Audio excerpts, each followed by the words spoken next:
La lluvia no dejaba de caer sobre Madrid aquella noche de octubre. El frío se colaba por cada rincón de la ciudad, y yo me encontraba en mi lugar habitual, bajo el puente de Toledo, intentando protegerme del temporal. Las luces de los coches que pasaban proyectaban sombras fantasmales sobre los muros de piedra, y el rugido del río Manzanares se mezclaba con el sonido de la lluvia, creando una melodía que ya me resultaba familiar después de 3 meses viviendo en la calle. Me llamo Carmen, y hasta hace poco, tenía una vida normal. Trabajaba como camarera en un bar del barrio de Lavapiés, compartía piso con 2 chicas y soñaba con ahorrar lo suficiente para estudiar peluquería. Pero todo se desmoronó cuando el bar cerró de repente y mi compañera de piso se fue sin pagar su parte del alquiler. En cuestión de semanas, me vi obligada a dejar el apartamento y, sin familia a la que recurrir, acabé en la calle. Esa noche en particular, el hambre me atormentaba más que de costumbre. Llevaba 2 días sin comer nada más que medio bocadillo que me había dado una señora mayor en la puerta de una iglesia. Mi estómago gruñía con tanta fuerza que casi podía escucharlo por encima del ruido de la lluvia. Me abracé las rodillas con más fuerza, intentando conservar algo del calor que me quedaba, mientras observaba las luces de la ciudad reflejadas en los charcos que se formaban en el asfalto. El sonido de unos neumáticos frenando sobre el pavimento mojado me sacó de mis pensamientos.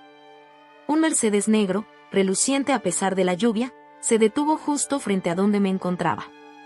Al principio, pensé que sería algún conductor perdido buscando direcciones, algo común en esta zona de Madrid. Pero cuando la puerta trasera se abrió y un hombre bajó del coche con un paraguas negro, supe que algo era diferente.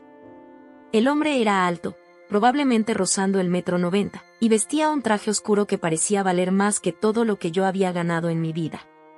Su pelo canoso estaba perfectamente peinado hacia atrás, y sus zapatos brillaban incluso en la penumbra de la noche. Se acercó a mí con pasos decididos, y por un momento, sentí miedo. En la calle, uno aprende a desconfiar de todo y de todos. «Buenas noches», dijo con una voz grave pero educada. Su acento era el típico de los barrios altos de Madrid, refinado y un poco distante. «¿Te importa si hablamos un momento?» Me incorporé lentamente, consciente de mi aspecto desaliñado y mi ropa mojada. «¿Qué quiere?», pregunté, intentando sonar más valiente de lo que me sentía. El hombre me observó durante unos segundos, como si estuviera evaluándome. Sus ojos, de un marrón oscuro casi negro, parecían penetrar hasta el fondo de mi alma. «Me llamo Alejandro Montero», dijo finalmente. «Y tengo una propuesta para ti». Se quedó en silencio un momento, como si estuviera considerando cuidadosamente sus siguientes palabras. La lluvia seguía cayendo a nuestro alrededor, pero él mantenía el paraguas de tal manera que me cubría a mí también, un gesto de cortesía que me desconcertó. «Quiero que tengas un hijo para mí», continuó, su voz firme y directa. «Te daré todo lo que necesites, una casa, dinero, atención médica. Todo». Mi primer impulso fue reírme, pensando que era una broma de mal gusto. Pero su expresión seria me hizo comprender que hablaba completamente en serio. «¿Por qué yo?», conseguí preguntar, mientras mi mente intentaba procesar lo que acababa de escuchar. «Te he estado observando durante las últimas semanas», admitió. «Eres joven, saludable, y a pesar de tus circunstancias actuales, mantienes una dignidad que es difícil de encontrar. No bebes, no te drogas, y ayudas a otros cuando puedes. Te he visto compartir tu comida con ese chico que duerme cerca del metro». Sus palabras me helaron más que la lluvia. ¿Cuánto tiempo llevaba observándome? ¿Por qué se había fijado en mí? Miles de preguntas se agolpaban en mi mente, pero antes de que pudiera formular alguna, él continuó hablando. «El acuerdo es simple, te proporcionaré todo lo que necesites durante el embarazo y después del parto. Recibirás una compensación económica sustancial que te permitirá empezar una nueva vida donde quieras. A cambio, renunciarás a todos los derechos sobre el bebé». La propuesta era absurda, casi irreal.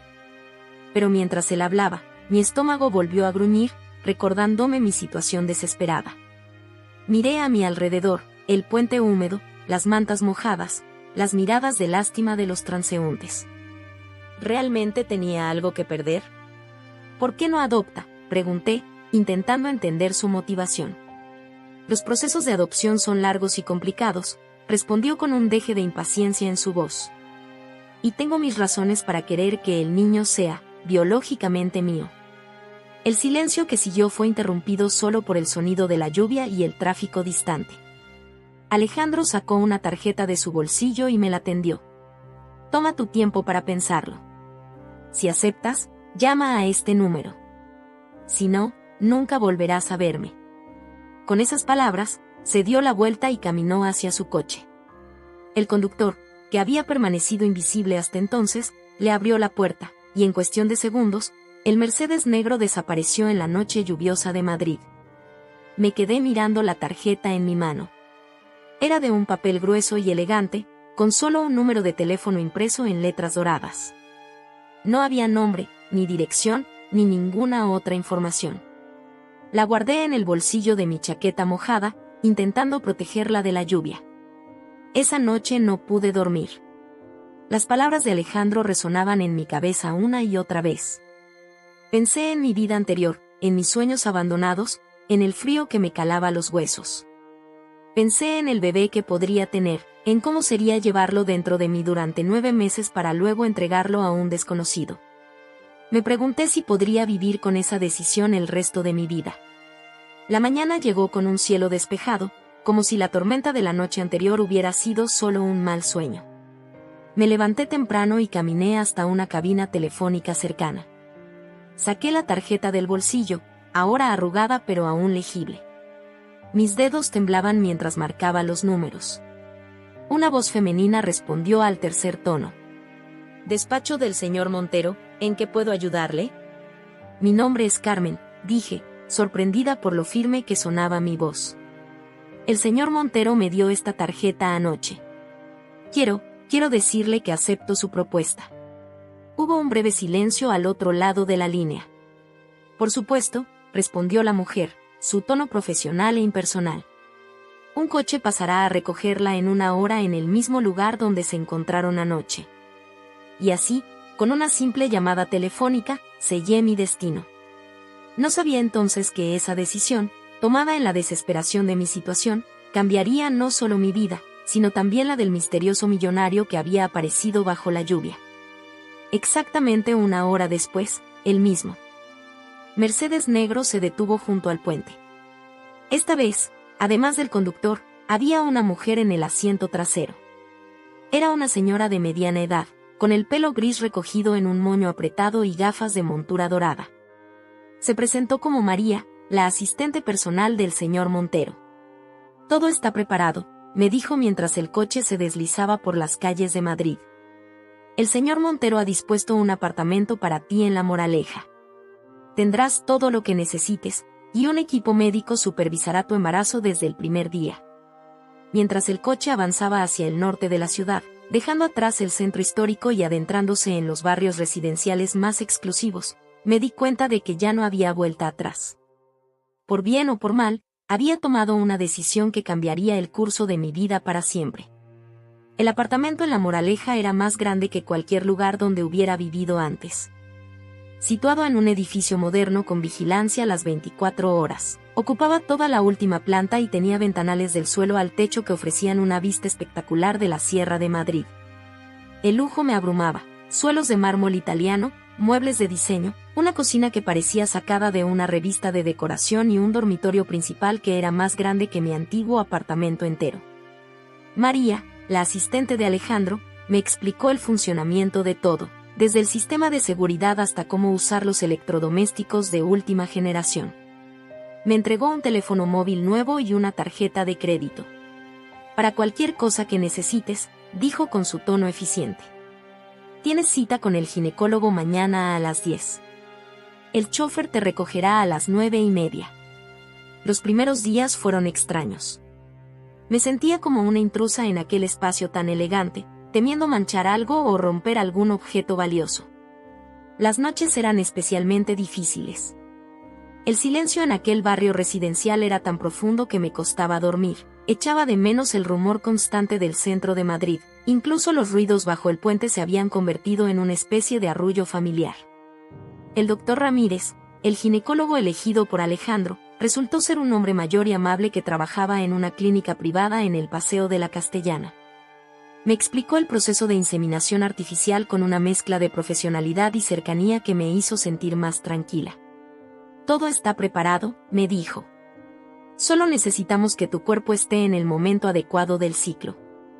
Durante las siguientes semanas, establecí una rutina.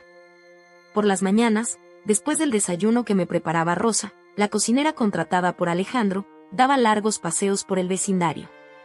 Las calles amplias y tranquilas de La Moraleja eran muy diferentes a las bulliciosas aceras de Lavapiés. Aquí, las únicas personas que veía eran otros paseantes con sus perros de raza, jardineros cuidando los impecables jardines de las mansiones, y personal de servicio haciendo recados. El procedimiento de inseminación fue rápido y menos incómodo de lo que esperaba. Después vinieron días de espera, análisis de sangre y finalmente la confirmación: estaba embarazada. La noticia fue recibida con una eficiencia clínica por parte del equipo médico. María se limitó a sentir y hacer algunas anotaciones en su tablet. Nadie celebró la noticia conmigo. Alejandro apareció en el apartamento esa noche. Era la primera vez que lo veía desde nuestro encuentro bajo el puente. Vestía otro de sus impecables trajes oscuros y mantenía esa distancia emocional que parecía ser su marca personal. Me han informado del éxito del procedimiento, dijo, mientras se servía un whisky del mueble bar. No me ofreció nada de beber, aunque tampoco podría haber aceptado en mi estado. Espero que estés cómoda aquí. Sí, todo es perfecto, respondí, sintiéndome incómoda en el sofá de diseño.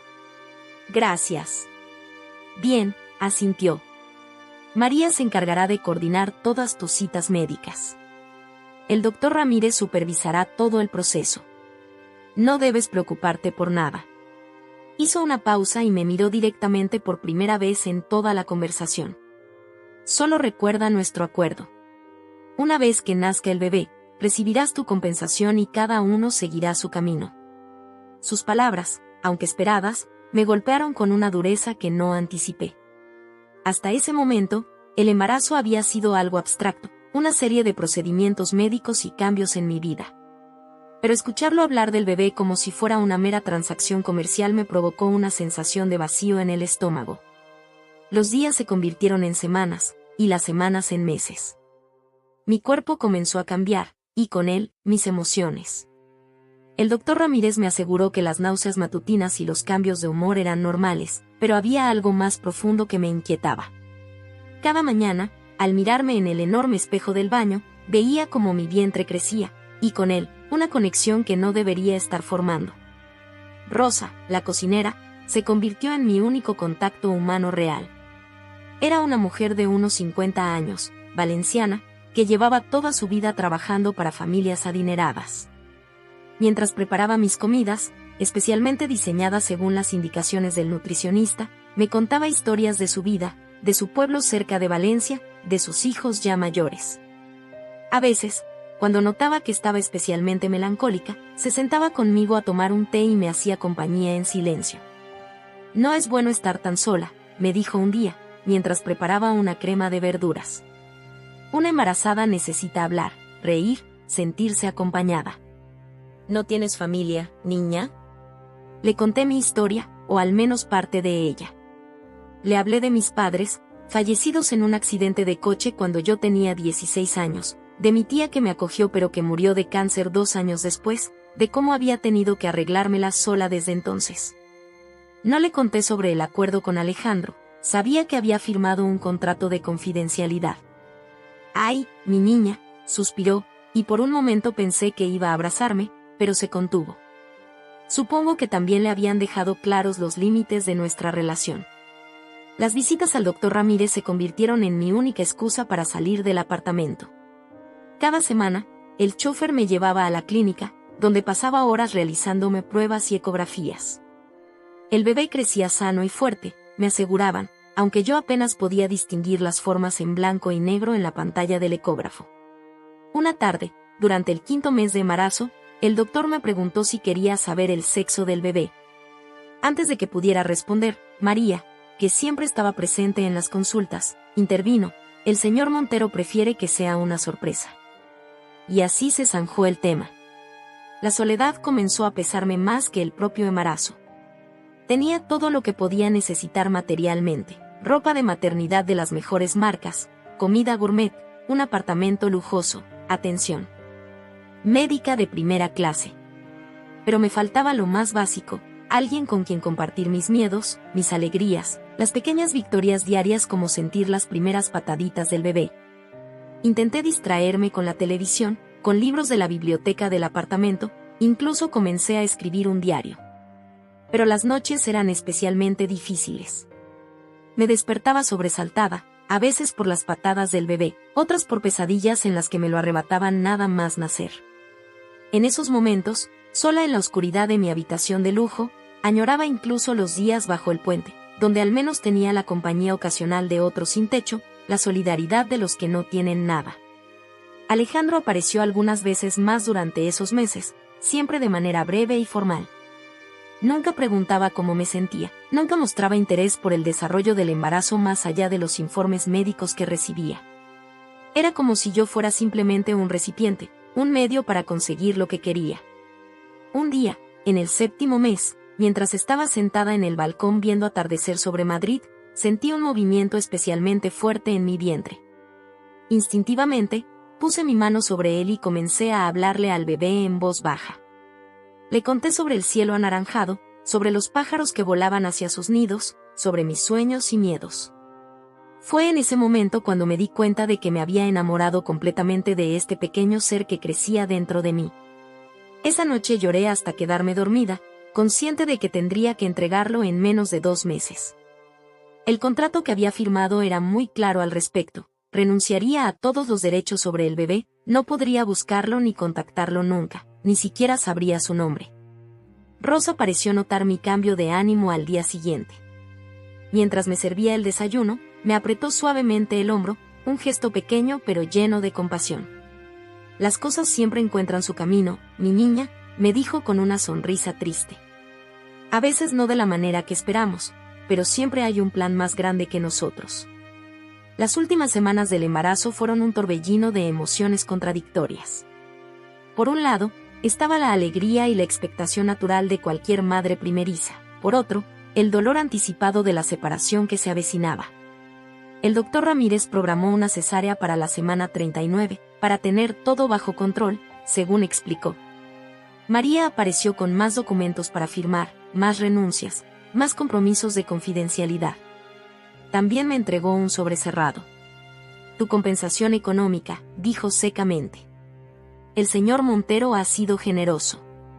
Podrás empezar una nueva vida donde quieras. Guardé el sobre sin abrirlo en el cajón de la mesita de noche. El dinero, que tanto había significado para mí hace 9 meses, ahora me parecía insignificante comparado con lo que tendría que entregar a cambio. Una noche, faltando apenas una semana para la fecha programada, mientras intentaba conciliar el sueño, sentí que algo era diferente. El bebé, que solía estar muy activo por las noches, estaba inusualmente quieto. Me incorporé en la cama, preocupada, y entonces sentí la primera contracción. Las contracciones comenzaron como un dolor sordo en la parte baja de mi espalda. Al principio, intenté ignorarlas, pensando que serían las habituales molestias del final del embarazo, pero pronto se volvieron más intensas y regulares. Miré el reloj digital de la mesita de noche, eran las 3:27 de la madrugada. Con manos temblorosas, busqué el teléfono móvil y marqué el número de emergencia que María me había dado. Respondió al primer tono, como si hubiera estado esperando mi llamada. Voy para allá, fue todo lo que dijo antes de colgar. Los siguientes minutos fueron un torbellino de actividad. El equipo de seguridad del edificio entró en el apartamento, seguidos por María y una enfermera que no había visto antes. Me ayudaron a vestirme mientras el conductor preparaba el coche. Todo estaba meticulosamente planificado, como una operación militar. El trayecto hasta la clínica Ruber Internacional fue el más largo de mi vida. Cada bache en el camino intensificaba el dolor, y las contracciones se hacían cada vez más frecuentes. María iba sentada a mi lado en la parte trasera del coche, marcando el tiempo entre las contracciones en su tablet con una precisión casi mecánica. Pero faltan 2 semanas, murmuré entre contracciones. Se suponía que sería una cesárea programada. Los bebés tienen su propio calendario, respondió la enfermera con una sonrisa tranquilizadora. Era la primera vez que alguien me hablaba con verdadera calidez en meses. Al llegar a la clínica, todo se aceleró aún más. Me trasladaron directamente a una suite de parto que parecía más una habitación de hotel de lujo que una sala de hospital. El doctor Ramírez ya estaba allí, junto con un equipo completo de enfermeras y auxiliares. Todos se movían con una eficiencia practicada, preparando equipos y monitores. Carmen, dijo el doctor Ramírez, acercándose a mi cama, las contracciones son muy regulares y has dilatado más rápido de lo esperado. Creo que podríamos intentar un parto natural en lugar de la cesárea programada. ¿Cómo te sientes al respecto? Antes de que pudiera responder, María intervino. Doctor, el señor Montero fue muy específico sobre. El señor Montero no es quien está de parto, la interrumpió el doctor con una firmeza que me sorprendió. Carmen es mi paciente y su bienestar es mi prioridad. En ese momento, una contracción particularmente intensa me hizo doblarme de dolor. El monitor fetal comenzó a emitir pitidos más rápidos, y vi cómo el rostro del doctor Ramírez cambiaba. Se acercó al monitor, ajustó algunos controles y frunció el ceño. Hay algo, murmuró, más para sí mismo que para los demás. Se giró hacia una de las enfermeras. Preparen el ecógrafo, por favor. Necesito comprobar algo.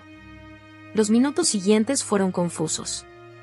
El dolor iba y venía en oleadas cada vez más intensas, mientras el doctor movía el transductor del ecógrafo sobre mi vientre, mirando la pantalla con concentración. De repente, sus ojos se abrieron con sorpresa. «Dios mío», exclamó. «¿Cómo no lo vimos antes?» Se giró hacia el equipo médico. «Preparen todo para un parto gemelar». La palabra gemelar resonó en la habitación como una bomba. María, que había estado tecleando frenéticamente en su móvil, se quedó paralizada. Una de las enfermeras dejó caer una bandeja de instrumentos, provocando un estruendo metálico que nadie pareció notar. «¿Gemelos?», conseguí preguntar entre jadeos. «Pero, todas las ecografías». «A veces un bebé puede ocultar al otro», explicó el doctor rápidamente mientras el equipo se reorganizaba. «Es raro, pero sucede». Uno de los bebés estaba perfectamente posicionado detrás del otro durante todas las revisiones. La noticia apenas tuvo tiempo de asentarse en mi mente antes de que otra contracción me golpeara con fuerza renovada. El dolor era diferente ahora, más intenso, más urgente. Mi cuerpo parecía saber que tenía que hacer el doble de trabajo.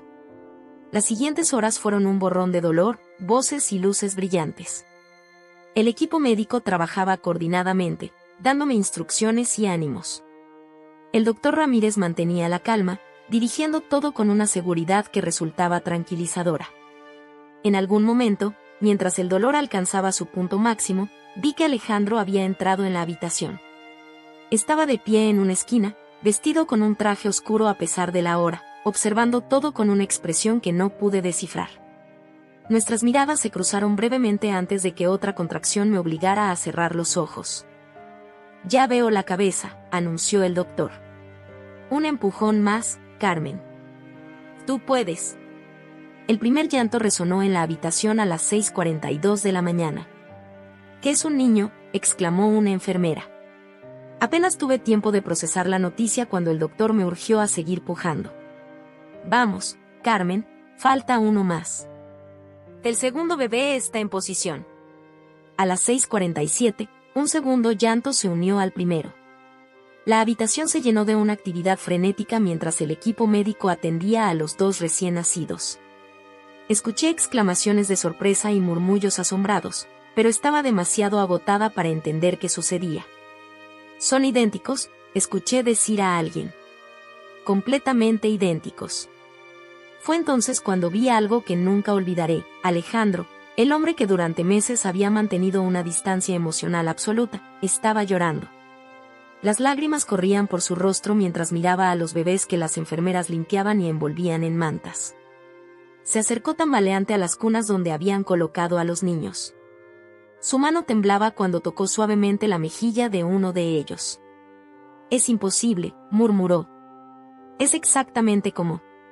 Las enfermeras me trajeron a los bebés, colocándolos suavemente sobre mi pecho. Por primera vez, pude ver sus rostros, y el impacto fue inmediato. Eran una copia en miniatura de Alejandro. No solo tenían sus rasgos generales, sino que había algo más, algo en la forma de sus cejas, en la curva de sus narices, que los hacía parecer pequeñas versiones de él. El silencio en la habitación era casi tangible. Todo el equipo médico parecía contener la respiración, conscientes de que estaban presenciando algo extraordinario. María, que había estado haciendo llamadas frenéticas desde una esquina, se había quedado sin palabras. Los bebés, ajenos a todo el drama que los rodeaba, se acurrucaron contra mí, buscando calor y confort. Eran perfectos, cada uno pesando poco más de 3 kilos, con una mata de pelo negro y unos deditos diminutos que se movían como si estuvieran explorando el nuevo mundo al que acababan de llegar. Son iguales a mi hermano, dijo finalmente Alejandro, con una voz que apenas reconocí. Era la primera vez que lo escuchaba hablar con emoción real. A nosotros. Las palabras quedaron flotando en el aire, cargadas de un significado que aún no comprendía completamente. ¿Su hermano? ¿Había más en esta historia de lo que me habían contado? El doctor Ramírez comenzó a dar instrucciones al equipo para realizar los controles rutinarios a los bebés. Los separaron de mí con gentileza, prometiendo traerlos de vuelta pronto. Mientras los examinaban, pude ver cómo Alejandro los seguía con la mirada, como hipnotizado. «Necesito un momento», dijo de repente, y salió precipitadamente de la habitación. María dudó un momento antes de seguirlo, dejándome sola con el equipo médico. Las siguientes horas pasaron en una nebulosa de agotamiento y asombro. Los bebés fueron llevados a la nursería para más exámenes, mientras las enfermeras me ayudaban a asearme y me trasladaban a una habitación privada. El doctor Ramírez me aseguró que todo había salido perfectamente y que tanto los bebés como yo estábamos en excelentes condiciones. Gemelos idénticos, me explicó mientras revisaba mis constantes vitales. Es fascinante cómo la naturaleza nos sorprende a veces. Un solo óvulo que se divide en 2 embriones idénticos. Es algo que no podríamos haber planificado aunque hubiéramos querido. Asentí, demasiado cansada para procesar completamente la información. Mi mente seguía volviendo a la expresión de Alejandro al ver a los bebés, a sus palabras sobre su hermano, a las lágrimas que había derramado. Había algo más en esta historia, un secreto que comenzaba a emerger. Las enfermeras me trajeron a los bebés para alimentarlos. Mientras los sostenía, maravillándome de cómo sus pequeñas bocas buscaban instintivamente el pecho, no pude evitar preguntarme qué significaría todo esto para nuestro acuerdo. El contrato hablaba de un bebé, no de 2. ¿Cómo afectaría esto a los planes de Alejandro? A media tarde, María regresó a la habitación. Su habitual compostura profesional parecía algo alterada. El señor Montero necesita tiempo para procesar los acontecimientos, me informó. Ha dispuesto que permanezcas en la clínica el tiempo que sea necesario. Tienes a tu disposición un equipo completo de enfermeras y pediatras. ¿Qué pasará con los bebés?, me atreví a preguntar. María me miró por un largo momento antes de responder. Por ahora, concéntrate en recuperarte. Las decisiones pueden esperar. Era la primera vez que la veía mostrar algo parecido a la compasión. Antes de salir de la habitación, se detuvo en la puerta. Son realmente extraordinarios, dijo en voz baja, casi para sí misma. Esa noche, mientras los bebés dormían en sus cunas junto a mi cama, reflexioné sobre los giros inesperados que había dado mi vida. Hacía menos de un año, dormía bajo un puente, sin más posesiones que la ropa que llevaba puesta. Ahora, era madre de 2 hermosos gemelos que, por alguna razón que aún no comprendía, habían conmovido profundamente al hombre que había planeado todo esto.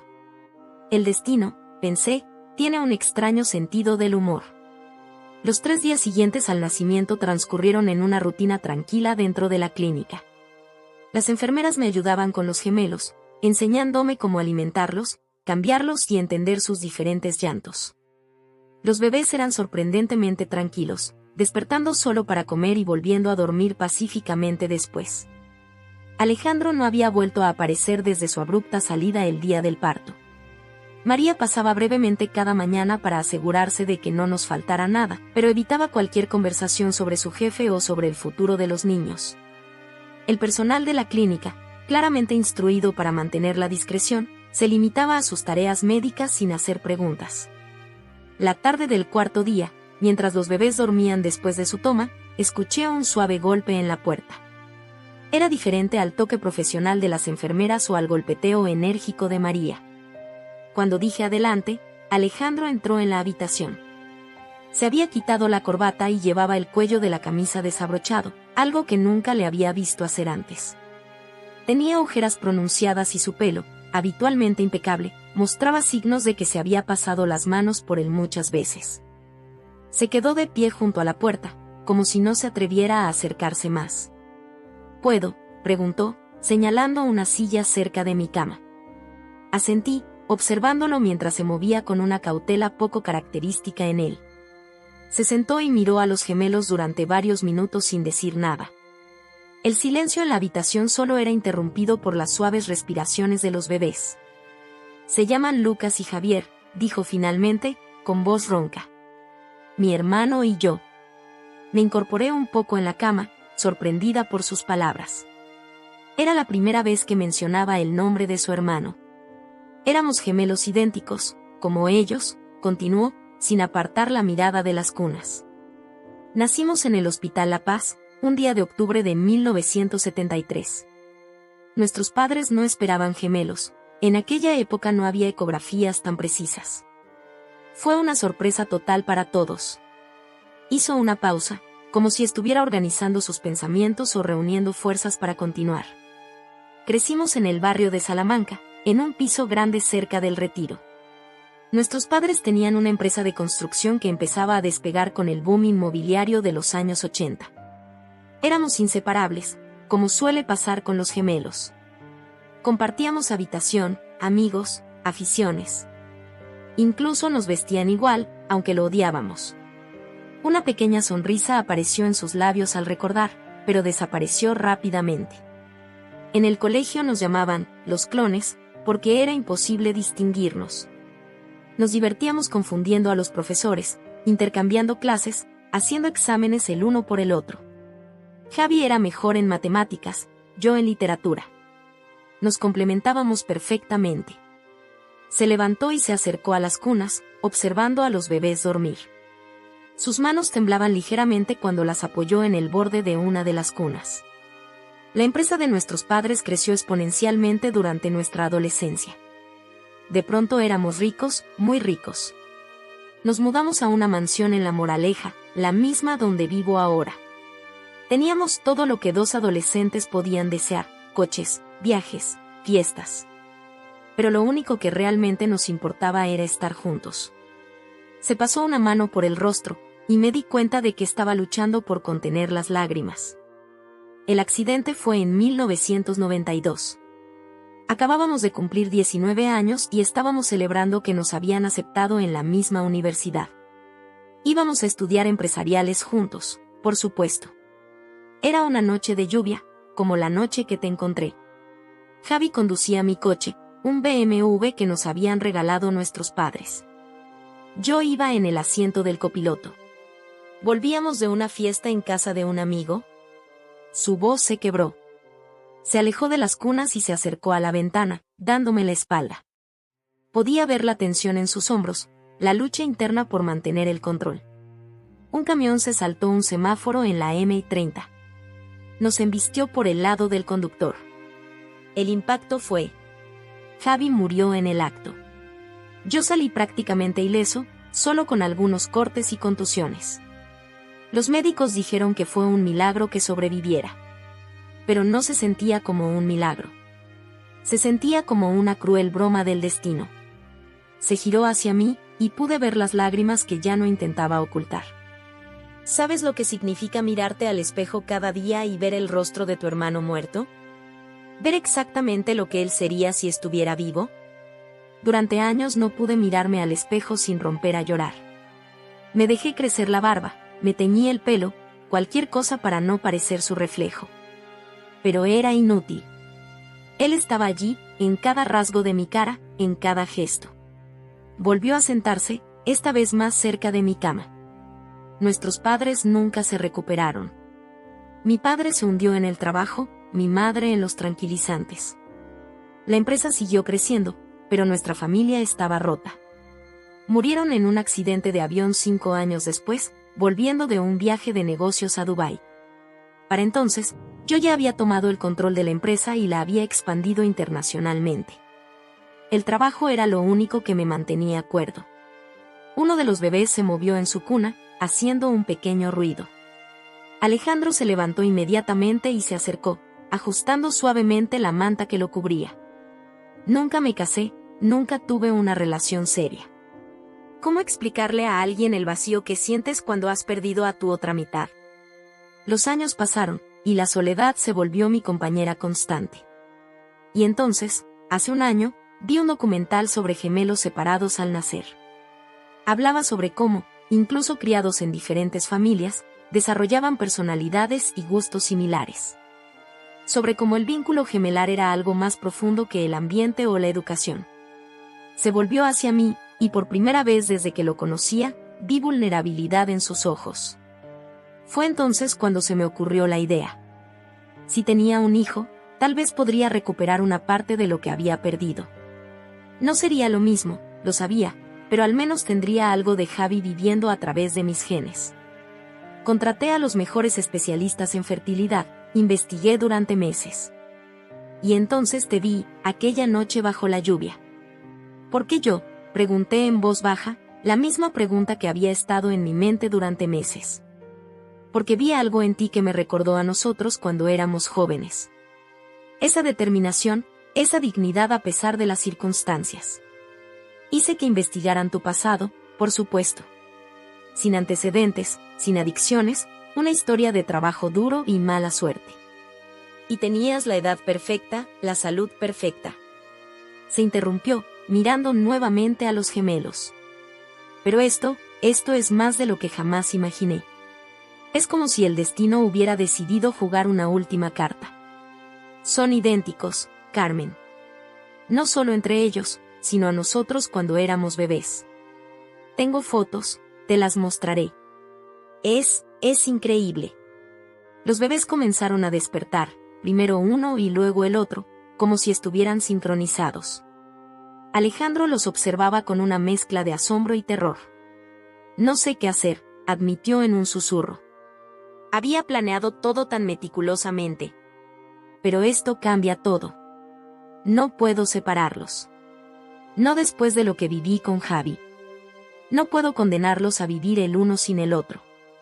Me incorporé completamente en la cama, ignorando el dolor que aún sentía del parto.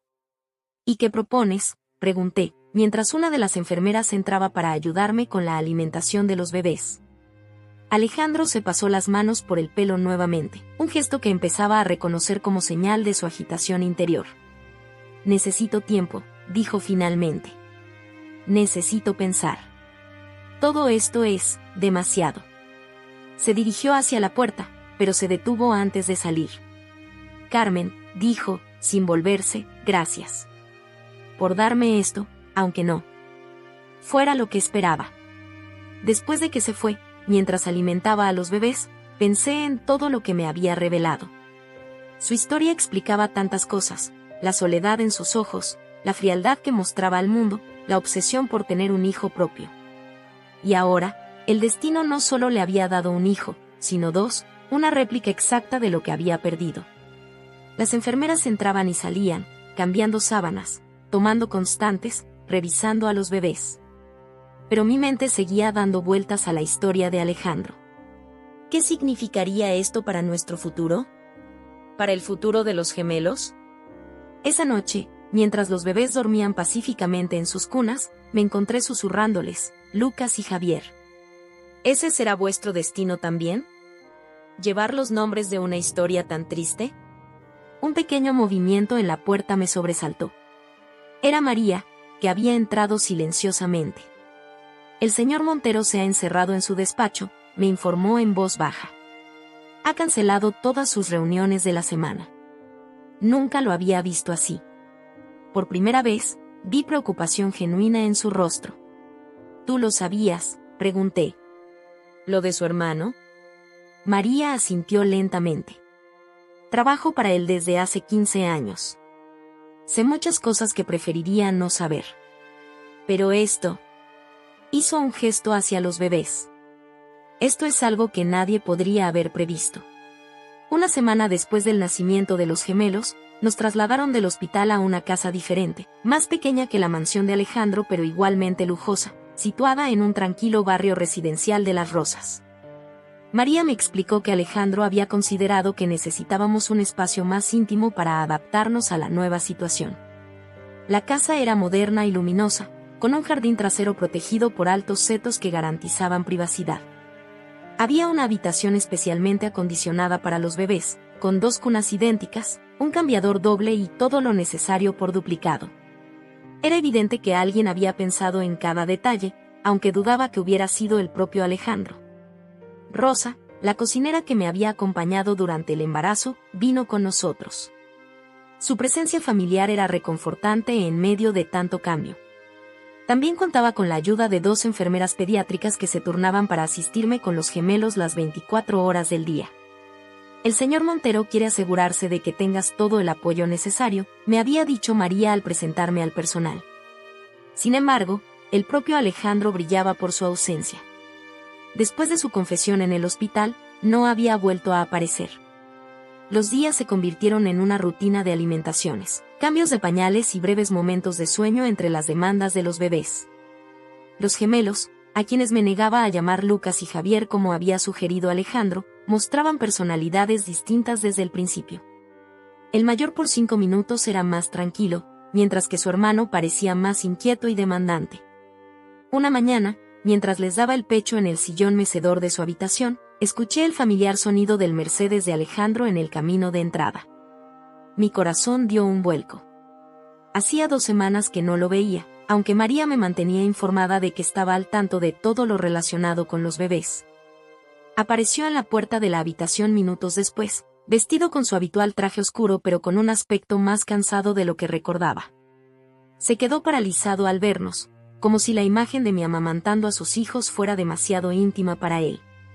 «Buenos días», dije suavemente, para no alterar a los bebés. «Puedo cubrirme si te hace sentir incómodo». «No, no», respondió rápidamente, entrando en la habitación. Es natural». «¿Cómo están?» «Creciendo rápido». «El pediatra dice que están perfectamente sanos». Hice una pausa antes de añadir, «necesitan nombres, Alejandro. No podemos seguir llamándolos bebé 1 y bebé 2, punto». Se acercó a nosotros y se arrodilló para estar a la altura de los bebés. Los observó mientras se alimentaban, sus pequeñas manos agarrando mi pecho, sus ojos cerrados en completa satisfacción. «Tienes razón», admitió. «Pero no Lucas y Javier. No puedo, no sería justo para ellos cargar con esos nombres». «¿Has pensado en otros?», negó con la cabeza. «He pensado en muchas cosas estas últimas semanas, Carmen. Principalmente en lo que vamos a hacer». Mi corazón se aceleró. Era la conversación que había estado temiendo y esperando a la vez. «El contrato que firmaste», comenzó, pero lo interrumpí. «El contrato era por un bebé, no por 2, dije con más firmeza de la que sentía. Y las circunstancias han cambiado completamente». Se levantó y comenzó a caminar por la habitación, un hábito que empezaba a reconocer como señal de su agitación interior. «Lo sé», dijo finalmente. «Todo ha cambiado. Cuando planifiqué esto, tenía una idea muy clara de cómo serían las cosas. Un hijo que criaría yo solo, que llenaría el vacío que Javi dejó. Pero ahora tienes 2 hijos», completé. 2 bebés que necesitan a su madre tanto como a su padre. Se detuvo junto a la ventana, mirando hacia el jardín. «Y si te quedaras», dijo tan bajo que apenas pude escucharlo. «¿Qué?» «Que te quedes», repitió, girándose para mirarme. «No como niñera o empleada. Como su madre. Podríamos intentar crear algo diferente». La propuesta me dejó sin palabras. Los bebés habían terminado de alimentarse, y comencé a mecerlos suavemente mientras procesaba lo que Alejandro acababa de sugerir. «¿Qué significa eso exactamente?», pregunté después de un momento. «¿Compartir la custodia?». ¿Vivir en casas separadas? No lo sé, admitió. No he pensado en los detalles. Solo sé que no puedo separarlos, y que separarlos de ti sería cruel. Para ellos y para ti. En ese momento, uno de los bebés comenzó a llorar, y su hermano lo siguió inmediatamente, como si estuvieran sincronizados. Me levanté para calmarlos, y para mi sorpresa, Alejandro se acercó para ayudar. Torpemente al principio, pero con genuino interés, tomó a uno de los bebés en sus brazos. «Sabes», dije mientras mecía al otro bebé, «necesitamos tomar esta decisión pensando en ellos, no en nosotros. No en tu pérdida ni en mi situación económica. En lo que sea mejor para estos dos pequeños». Alejandro asintió, mirando al bebé que sostenía con una mezcla de temor y fascinación. «Tienes razón. Siempre has tenido razón. Desde el principio, cuando te encontré bajo aquel puente, vi algo en ti que iba más allá de lo que estaba buscando. Una fuerza, una dignidad. Una desesperación», añadí con una pequeña sonrisa.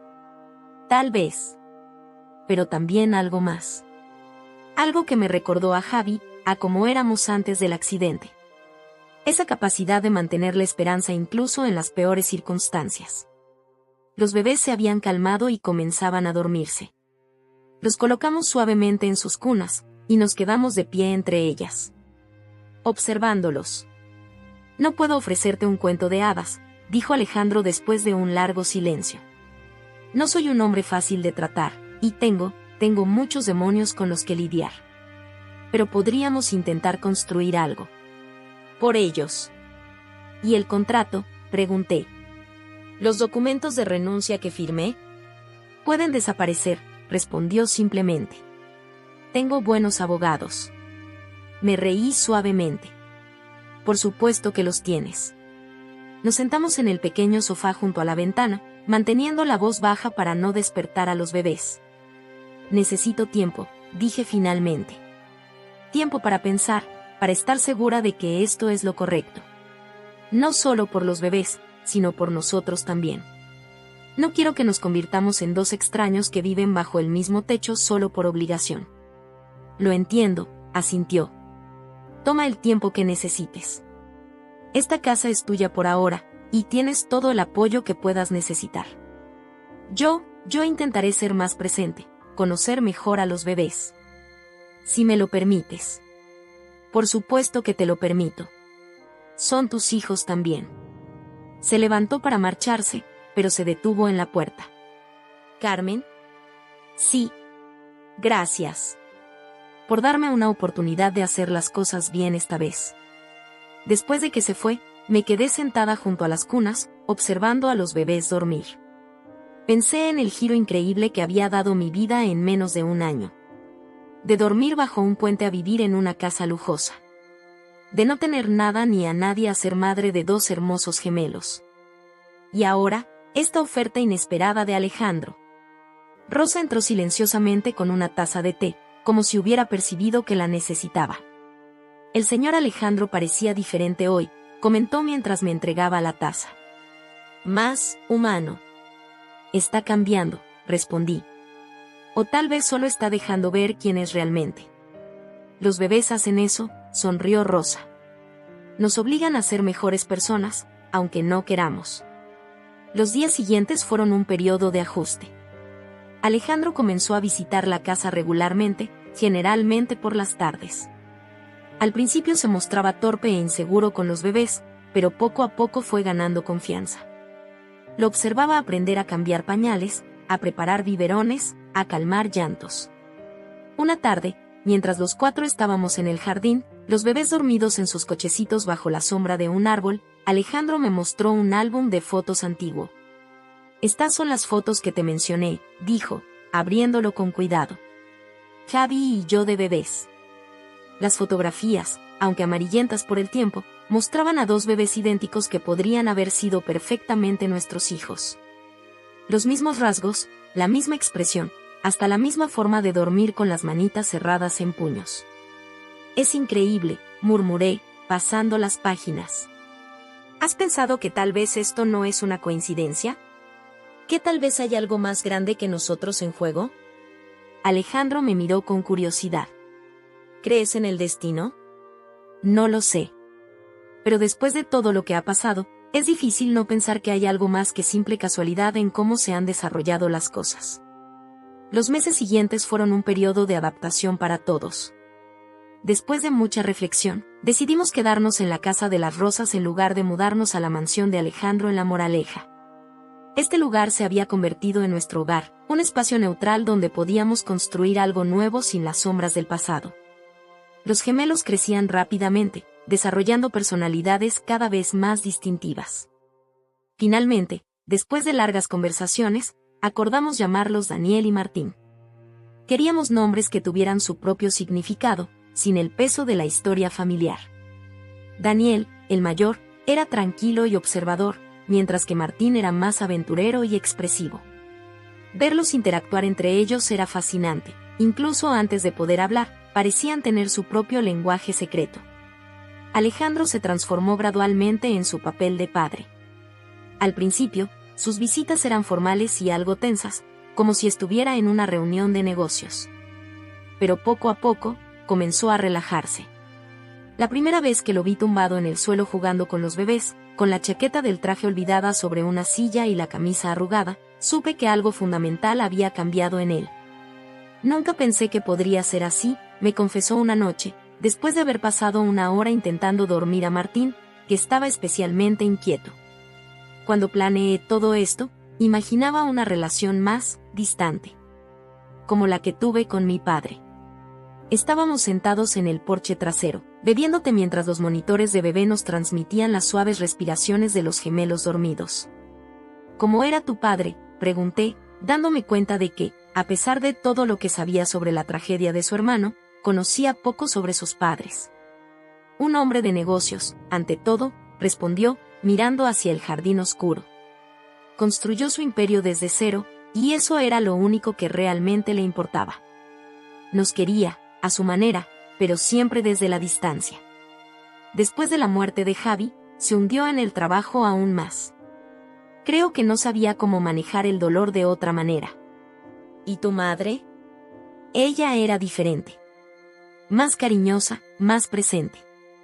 Pero la muerte de Javi la destruyó. Comenzó con pastillas para dormir, luego antidepresivos, cada vez más fuertes. Cuando murieron en aquel accidente de avión, una parte de mí sintió alivio. Por ella, al menos. Ya no tendría que seguir sufriendo. Me acerqué y tomé su mano. Era la primera vez que teníamos un contacto físico que no estuviera relacionado con el cuidado de los bebés. Su mano estaba sorprendentemente cálida. Tus hijos tendrán una historia diferente, le aseguré. Ya la están teniendo. Los meses pasaron, y nuestra dinámica familiar fue encontrando su propio ritmo.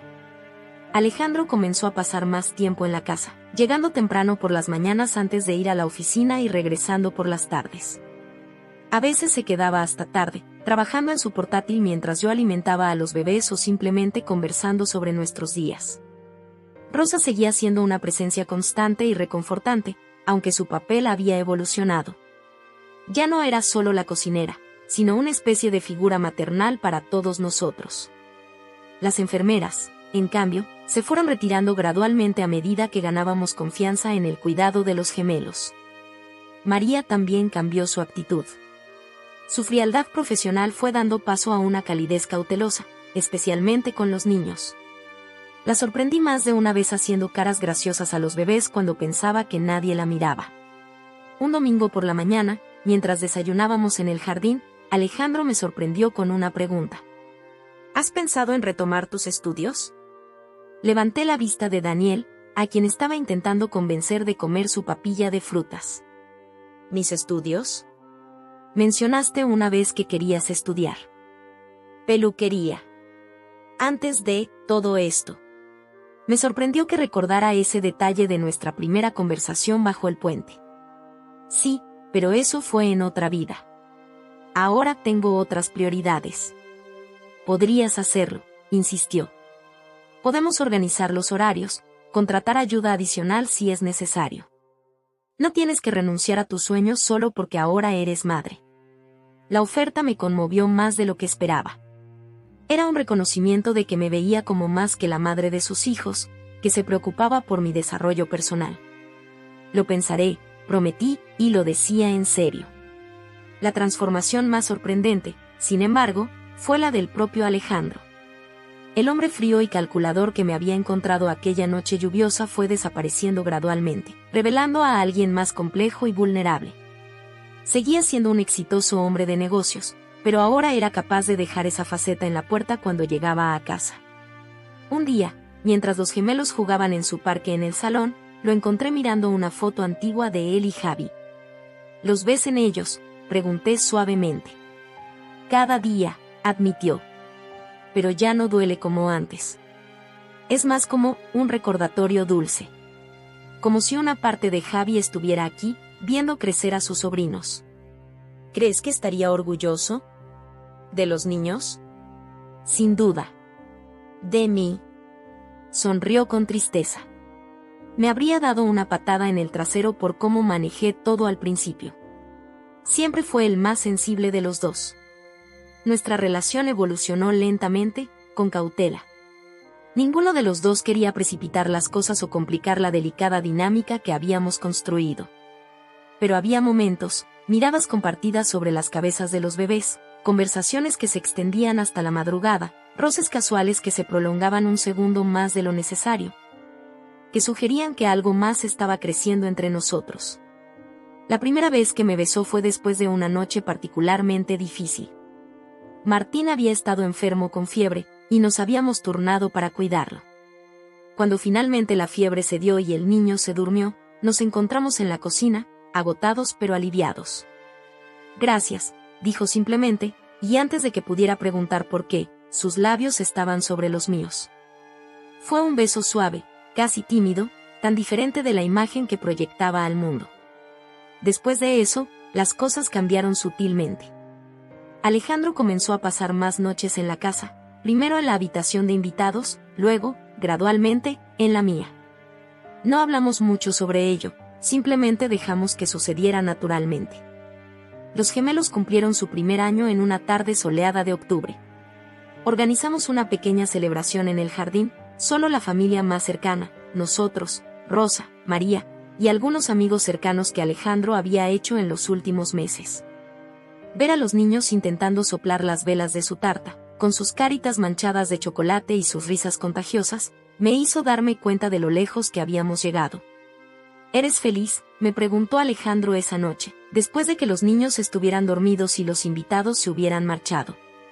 ¿Quién hubiera pensado que terminaría así?, respondí, acurrucándome contra él en el sofá. De vivir bajo un puente a tener todo esto. No has respondido mi pregunta, insistió suavemente. Lo miré a los ojos, esos ojos que ya no mostraban la tristeza que había visto aquella primera noche. Sí, dije simplemente. Soy feliz. La vida no era perfecta, por supuesto. Teníamos nuestros desacuerdos, nuestros momentos difíciles. Alejandro todavía luchaba con sus demonios del pasado, y yo a veces me sentía abrumada por la magnitud del cambio en mi vida. Pero habíamos encontrado algo especial, algo que iba más allá del acuerdo inicial que nos había unido. Los gemelos crecían fuertes y sanos, rodeados de amor y atención. Eran la viva imagen de su padre y su tío, pero desarrollaban sus propias personalidades únicas. Daniel mostraba un interés temprano por la música, mientras que Martín parecía tener un don natural para el deporte. Un año después de la fiesta de cumpleaños, Alejandro me llevó a cenar al restaurante del Hotel Ritz. Estaba nervioso, algo raro en él. Quiero hacer esto oficial, dijo después del postre, sacando una pequeña caja de terciopelo. No por los niños, no por conveniencia, sino porque te amo. Porque nos has salvado a todos, de maneras que ni siquiera puedes imaginar. El anillo era hermoso, pero más hermosa era la mirada en sus ojos, clara, sincera, sin sombras del pasado. ¿Qué dices?, preguntó, cuando mi silencio se prolongó. Digo que el destino tiene un sentido del humor muy particular, respondí, extendiendo mi mano. Y que sí, por supuesto que sí.